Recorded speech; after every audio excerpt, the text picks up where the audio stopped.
आज काय खास? चला समजेलच.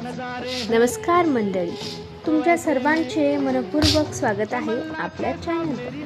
आज पुन्हा एकदा आपल्या स्वयंपाकघरात सुरू आहे चविष्ट, खमंग आणि गोडधोड स्वयंपाकाची लगबग. तर चला मंडळी, सुरुवात करूया आजच्या स्वयंपाकाला. सर्वात आधी पुरणपोळीसाठी डाळ शिजायला ठेवली आणि पुरणाची तयारी सुरू केली. त्यानंतर लसूण कांदा चिरून घेतला. आणि हो मंडळी, हा लसूण आपल्या घरचाच आहे बरं का.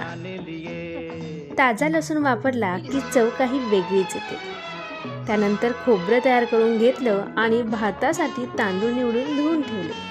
आता स्वयंपाकघरात कामाची लगबग आणखी वाढली.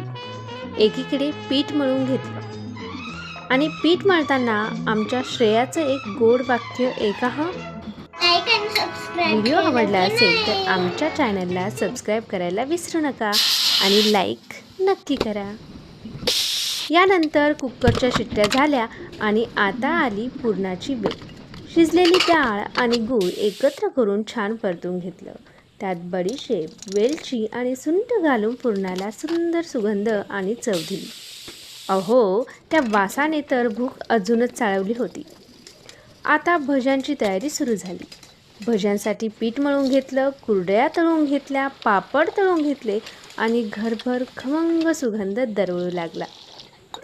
आणि त्या सगळ्या गडबडीत मुलींची टीव्ही मात्र अगदी जोमात सुरू होती. त्यानंतर गरमागरम भजी तळून तयार केली. आमटीसाठी मसाला तयार करून खमंग फोडणी दिली. फोडणीचा तो आवाज आणि स्वयंपाकघरात दरवळणारा सुगंध, आहा. आजच्या मेनूमधला खास पदार्थ म्हणजे धोंडे. मस्त धोंडे तयार करून घेतले आणि ते तळून तयार होताच आमटीलाही सुगंध आणि मस्त अशी उकळी आली.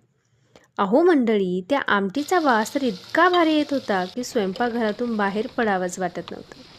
आता आली खरी मज्जा. पुरणपोळ्या लाटायची. मौसूद पुरण भरून एकापेक्षा एक सुंदर गोल मस्त पुरणपोळ्या तयार करून घेतल्या. तव्यावर भाजताना त्याचा सुगंध आणि रंग दोन्हीही मन मोहून टाकणारे होते. आणि बघता बघता गरमागरम भात, खमंग आमटी, कुरकुरीत पापड, कुरडया, गरमागरम भजी, गोड धोंडे आणि साजूक तुपासोबतच्या मस्त पुरणपोळ्या. असा आपला आजचा स्वयंपाक